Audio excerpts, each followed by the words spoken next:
નમસ્કાર. આજે આપણે વાત કરીશું એક એવી વીરાંગનાની જેની બહાદુરીની ગાથા ખબર છે સદીઓથી આપણા ગુજરાતના લોકગીતોમાં ગુંજે છે. હા, આ વાત છે તેજમ્મલ ઠાકોરની.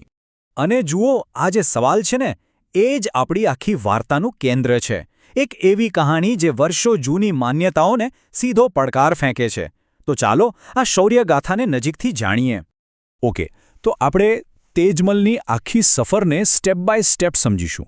પહેલાં તો સૌરાષ્ટ્રની આ વીરાંગના કોણ હતી, પછી જોઈશું એમના દાદાની મૂંઝવણ, એ પછી આવશે તેજમલની જબરદસ્ત તૈયારી અને એની ઓળખની કસોટી, અને પછી શૂરવીરની જીત, અને છેલ્લે આ ગીતમાંથી આપણને શું સંદેશ મળે છે એ પણ જાણીશું.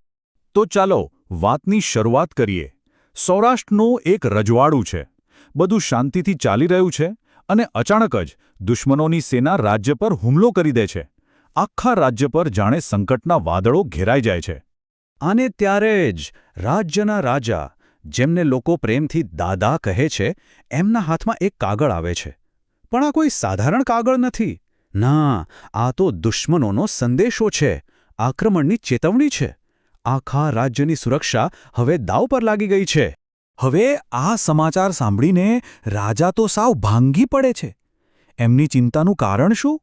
કારણ કે એ જમાનામાં એવું મનાતું કે યુદ્ધના મેદાનમાં તો દીકરો જ લડી શકે, અને દાદાને તો દીકરો છે જ નહીં.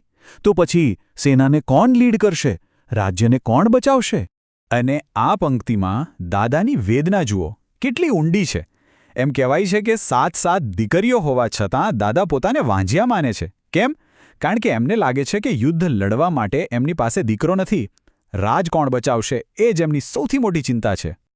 પણ જ્યારે એવું લાગે કે બધી આશાઓ ખતમ થઈ ગઈ છે, ત્યારે જ એમની 7 દીકરીઓમાંથી એક, તેજમલ, હિંમતભેર આગળ આવે છે.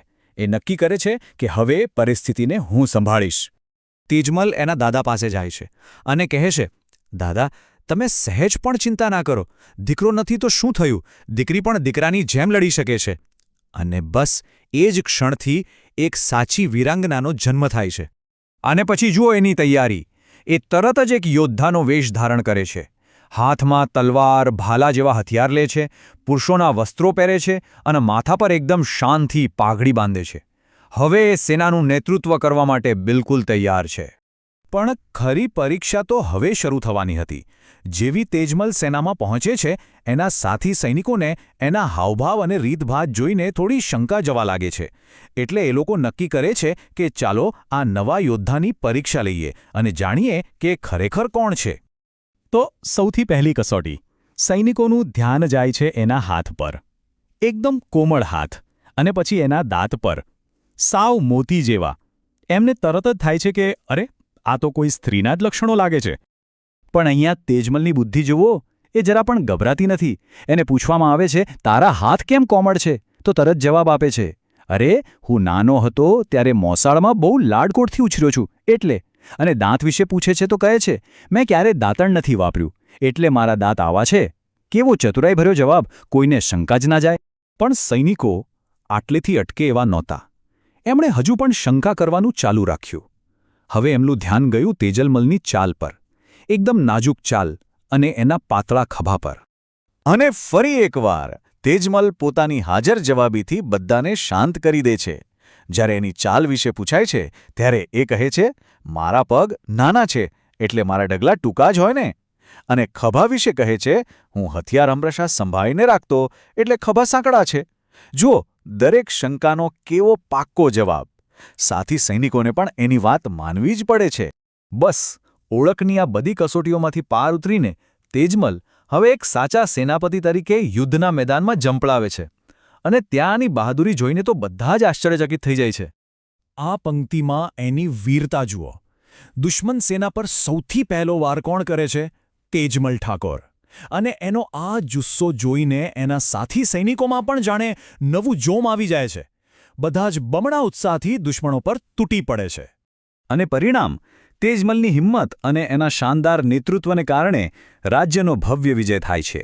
એણે માત્ર પોતાના દાદાનું રાજ જ નથી બચાવ્યું, પણ એ વાત સાબિત કરી દીધી કે વીરતા, બહાદુરી એ સ્ત્રી કે પુરુષ જોઈને નથી આવતી. તો ચલો હવે વાત કરીએ કે સદીઓ જૂની આ વાર્તા આજે પણ આપણને શું શીખવે છે? આ લોકગીત પાછળનો અસલી સંદેશો શું છે? આ વાર્તાનો સાર એકદમ સ્પષ્ટ છે. પહેલી વાત, શૂરવીરતાને દીકરા કે દીકરી સાથે કોઈ લેવા દેવા નથી. બીજી વાત, દીકરી પણ ઘર અને દેશ બંનેની રક્ષા કરી શકે છે. અને સૌથી અગત્યની વાત, સાચો યોદ્ધા એ જ છે જેનામાં હિંમત અને બુદ્ધિ હોય. ટૂંકમાં, આ ગીત એ વાતનો પુરાવો છે કે આપણા સમાજમાં સ્ત્રી સશક્તિકરણના વિચારો વર્ષોથી છે. અને અંતમાં, તેજમલની આ શૌર્યગાથા આપણને બધાને એક સવાલ પૂછતી જાય છે. જરા વિચારો, આજના સમયમાં આપણી આસપાસ એવી કોણ છે જે તેજમલનો આ વારસો આગળ વધારી રહી છે? કોણ છે જે સમાજના બંધનો તોડીને સાચા માટે લડી રહી છે?